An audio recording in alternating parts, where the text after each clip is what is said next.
They say that when you hit rock bottom, there's nowhere to go but up. But what if rock bottom is a wheelchair? What if it's a failed marriage, a bankrupt business, or just the deafening silence of a life you thought you'd have? What do you do when the world looks at you, offers a brief, sympathetic sigh, and then moves on? The truth is, nobody cares. Not in the way you think they do. They care for a moment, they pity for a day, and then they return to their own beautiful, chaotic lives. And that, my friends, is not a tragedy. That is your greatest freedom. A very good evening to all of you. I stand before you today not as an icon of resilience, but as a student of suffering. I am simply someone who learned through shattered bones and broken dreams one immutable truth about this universe. The energy you spend seeking validation is the energy you steal from your own destiny. When I was paralyzed, I didn't need pity. I needed a purpose. When the world was talking about my limitations, I decided to become obsessed with my potential.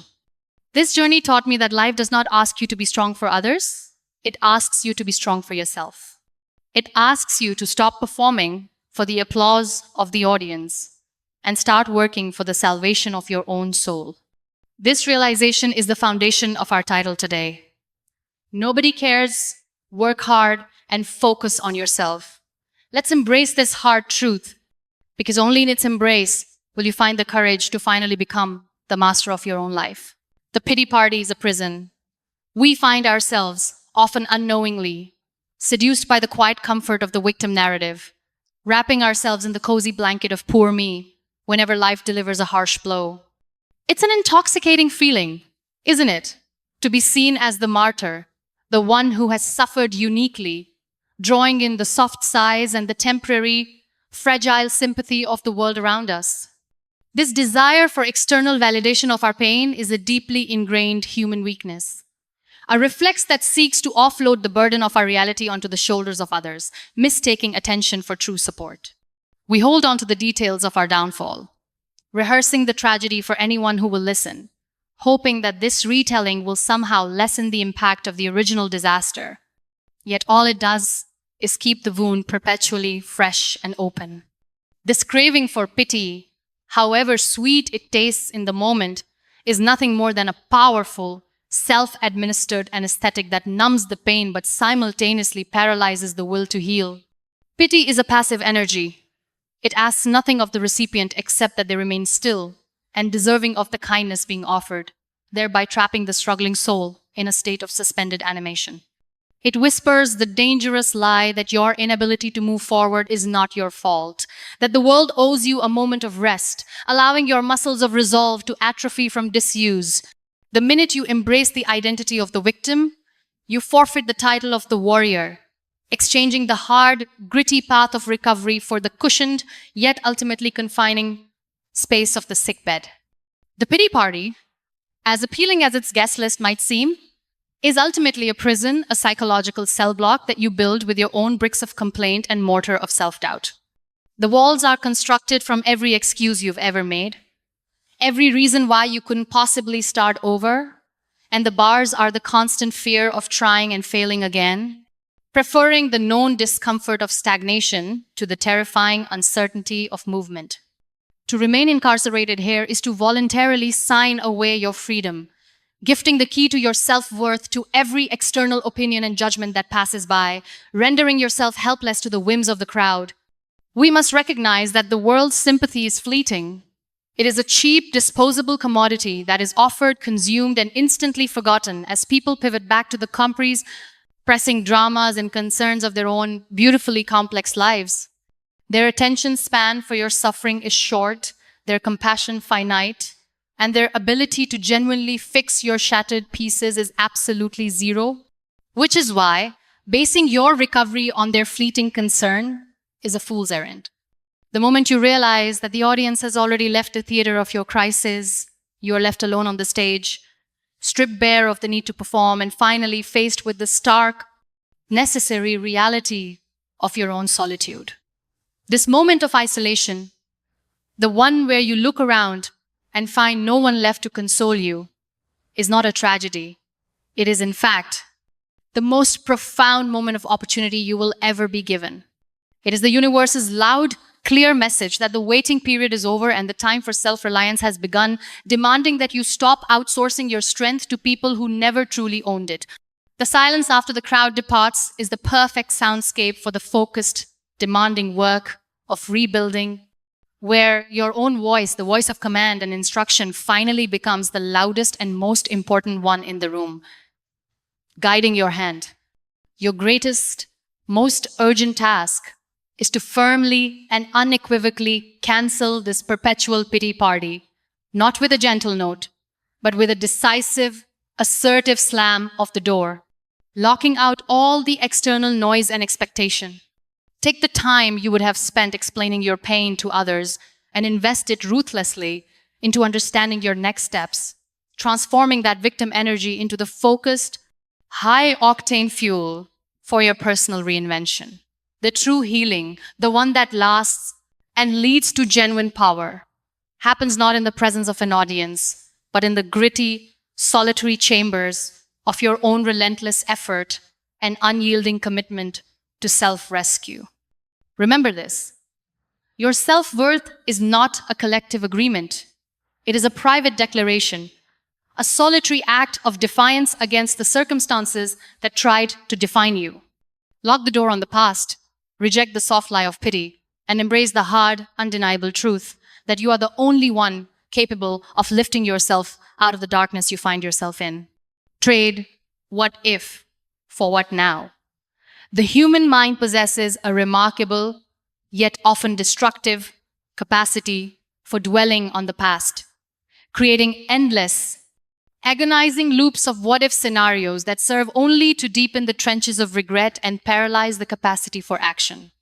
We become meticulous archaeologists of our own failures, digging through the debris of decisions made and roads not taken, constantly rewriting the narrative of a life that could have been if only that one single moment had unfolded differently. This mental exercise of hypothetical correction is a total waste of cognitive energy, a conversation with a version of reality that is permanently sealed and irrevocably out of your control. Yet it holds us hostage with its deceptive promise of closure. We spend precious, irreplaceable hours standing at the crossroads of our memory, staring wistfully down the path we chose not to take, consumed by the corrosive acid of what might have been, and allowing that impossible possibility to overshadow the tangible reality of what is.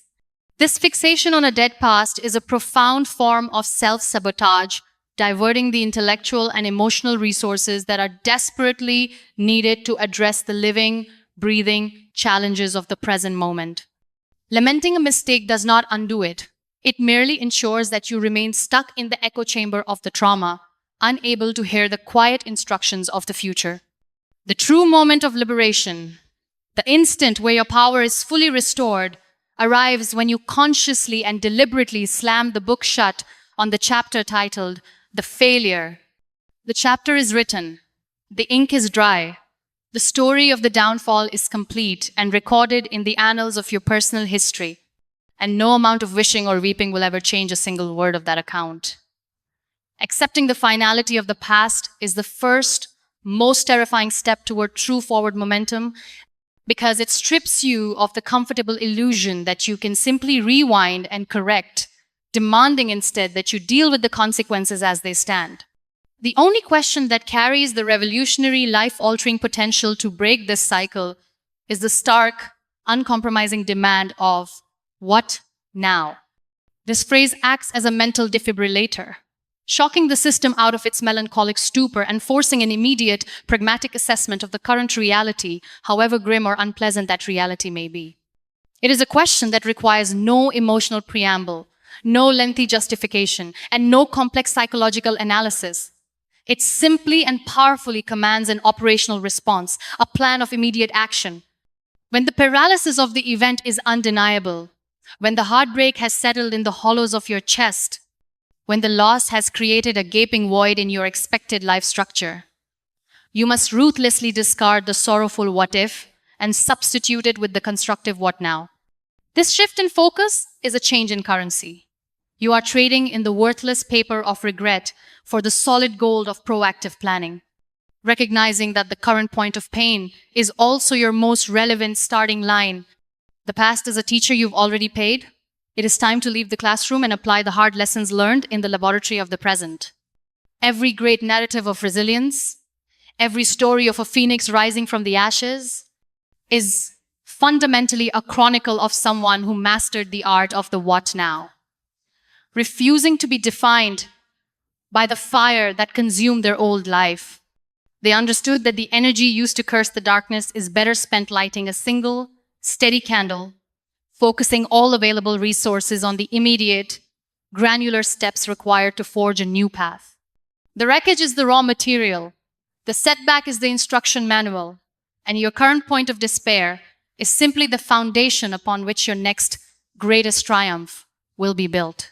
So, stand in the ruins of your previous design, acknowledge the completeness of the loss, and then, with the fierce certainty of a true architect, raise your gaze from the ground and ask that single, liberating question: what now? Let the answer be a plan, not a complaint. Obsession is the new inspiration. We have been conditioned by glossy motivational posters and shallow self-help books to perpetually seek inspiration. That fickle, ephemeral bolt of lightning that is supposed to strike us with a sudden, magical desire to work and create. We wait for the muse, for the perfect alignment of stars, for the ideal emotional state to compel us into motion, treating inspiration as a prerequisite for effort rather than a fleeting byproduct of consistent, demanding action. This reliance on a feeling is the greatest enemy of actual productivity, leaving us constantly disappointed when the feeling fails to show up on schedule, as it so often does. Inspiration is inherently unreliable.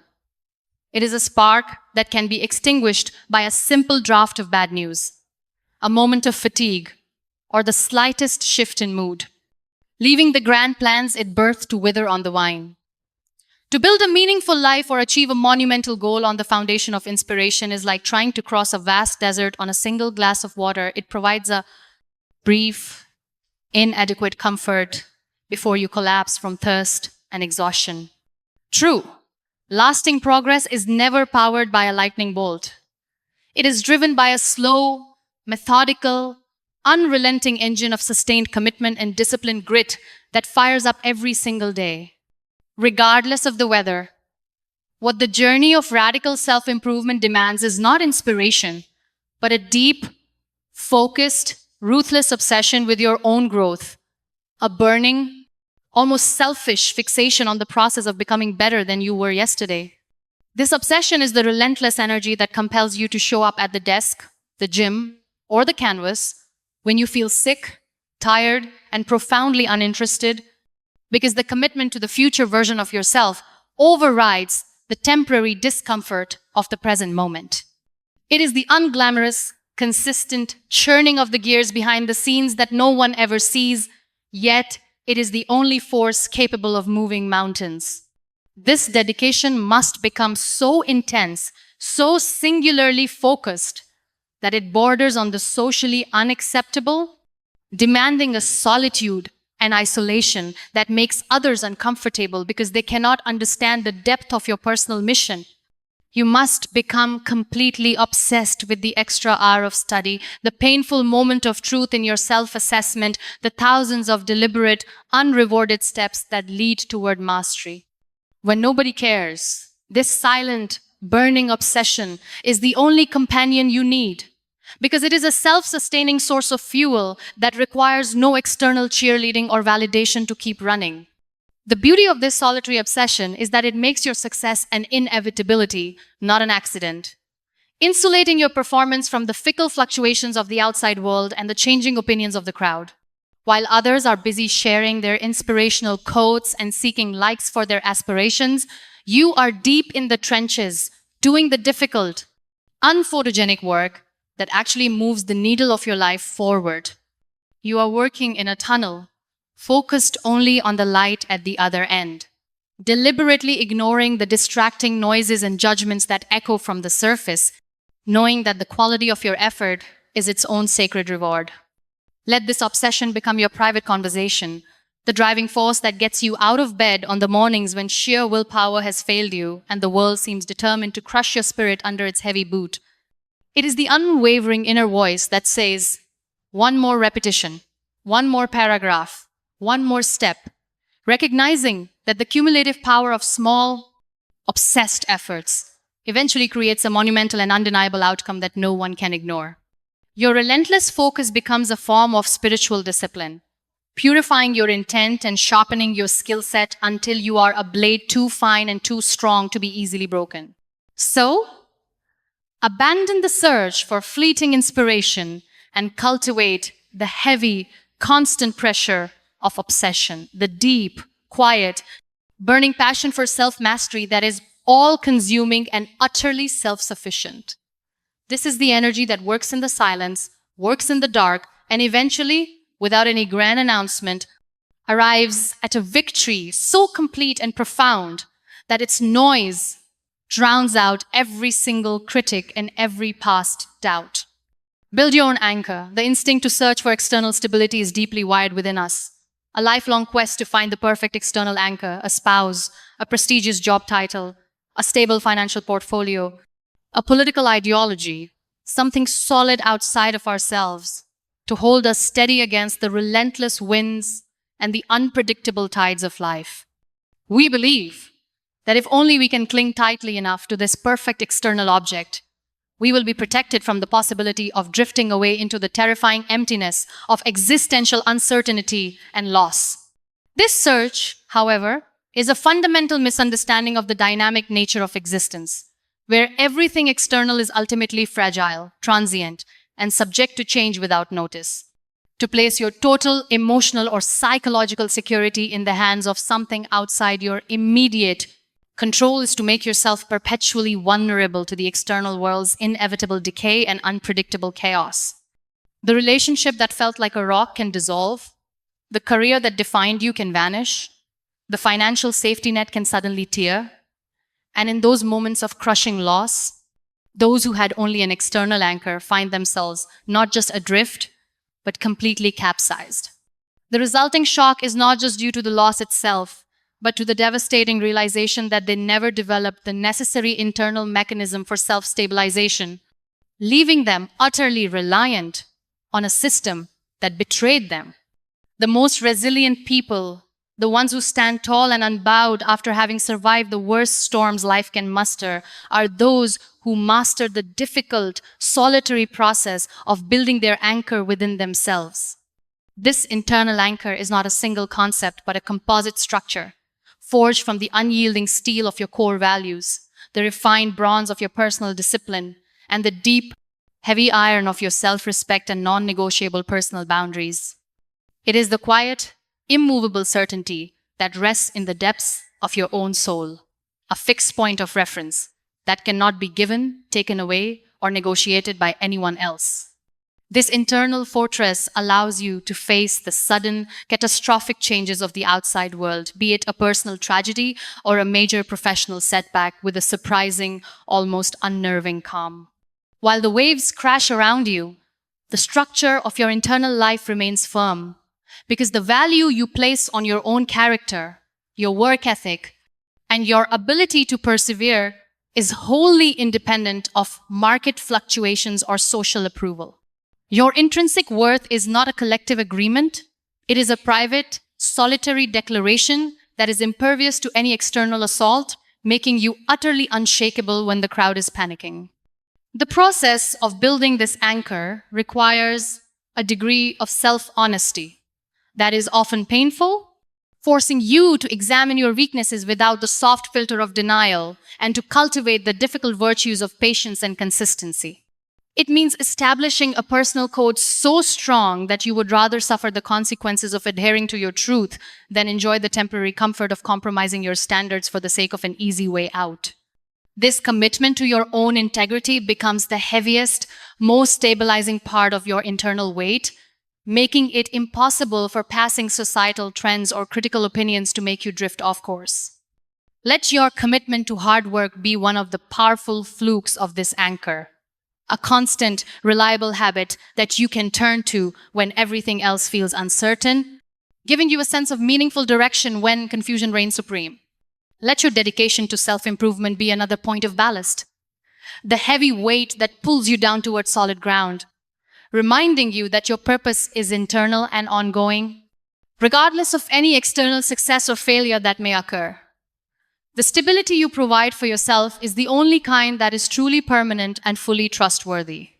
Focus relentlessly on strengthening that internal core, knowing that the most critical act of self-love is not pampering yourself, but rigorously preparing yourself for the inevitable hardships that lie ahead. Build your anchor deep, make it heavy, and forge it from your own strength, so that when the world spins violently out of control, you remain the singular point of stillness and control in the center of your own life. Your focus is your currency. We live in an age of maximum distraction, a sensory bombardment that is constantly fragmenting our attention into a million tiny, useless shards, leading us to believe that productivity lies in simultaneous activity and superficial engagement. Every notification, every endless scroll, every piece of idle gossip, and every moment spent comparing our messy, complex reality to the carefully curated perfection of someone else's highlight reel is a thief, relentlessly infiltrating the fortress of our minds to steal our most valuable and non-renewable resource. Our focused attention. The scattergun approach to life is the ultimate form of self-sabotage, ensuring that all our efforts are thinly spread and none of them ever penetrate deep enough to achieve true, meaningful breakthrough. This constant division of attention acts as a cognitive tax, draining the mental reserves required for deep work, critical thinking, and sustained creative effort, leaving us perpetually feeling busy but fundamentally unaccomplished. When your focus is fractured, your power is diluted, and you are essentially operating at a tiny fraction of your actual potential, mistaking the frantic rush of multitasking for the quiet, deliberate power of singular concentration.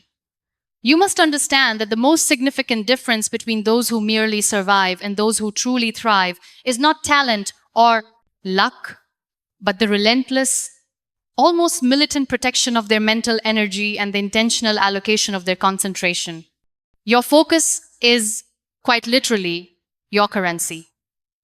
The finite, precious medium through which you purchase the results and the life you desire, and every external distraction is a demand note attempting to make you spend it recklessly on things that will never pay a return.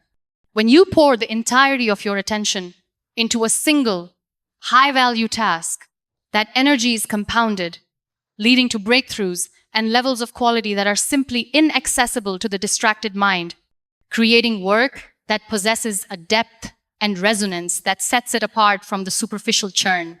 You must become a ruthless financial manager of your mind, treating every minute of potential concentration as an investment opportunity that must be protected from external predators. The moment you consciously choose to detach from the external noise, to put the phone on silent, close the door on the demands of others, and intentionally sever the mental connection to what the rest of the world is doing or saying about you, you engage in the most profound act of self-empowerment. This solitary, focused state is where the real work of self-mastery takes place, where the internal architecture of your success is designed and built away from the blinding light of public scrutiny and the fickle expectations of your peers. When nobody cares, you gain the supreme luxury of working in the purest, most undiluted silence, allowing your efforts to be driven solely by the gravity of your own ambition. This dedicated, uninterrupted effort is the secret language of high achievers, the silent contract they sign with their own potential, promising to honor their creative and intellectual work with the full weight of their presence. Stop measuring your progress by the applause or the validation of others. Measure it by the quality of your concentration, the depth of your immersion, and the consistency of your presence in the task that is solely yours to complete. The feeling of being intensely focused is the surest indicator that you are not just working, but that you are actively building a future that is structurally superior to the one you have left behind. Guard your attention like a fortress under siege, recognizing that every stray thought about a critic or a comparison to a competitor is a brick you are removing from your own protective wall, making yourself vulnerable to the outside chaos. Reclaim your focus by consciously deciding what you will not pay attention to, creating a vacuum of non-engagement that allows the necessary, challenging thoughts to finally bubble up to the surface and command your full resources. This radical reduction of inputs is the essential prerequisite for maximizing your output and transforming potential into tangible reality. Make the commitment today to stop performing for the applause and start working for the salvation of your own soul, knowing that the most powerful currency you possess is the unspent, undistracted energy of your own mind. Let your focus be the singular beam of light that cuts through the surrounding darkness, illuminating only the path that leads directly to your self-defined destiny. The essence of this entire message rests on a single transformative realization: that the perceived cruelty of the world's indifference is in fact the greatest gift of freedom you will ever receive. When you internalize the fact that nobody cares, not in the deep, committed way required for your survival, you are immediately relieved of the exhausting burden of seeking external validation, permission, or pity.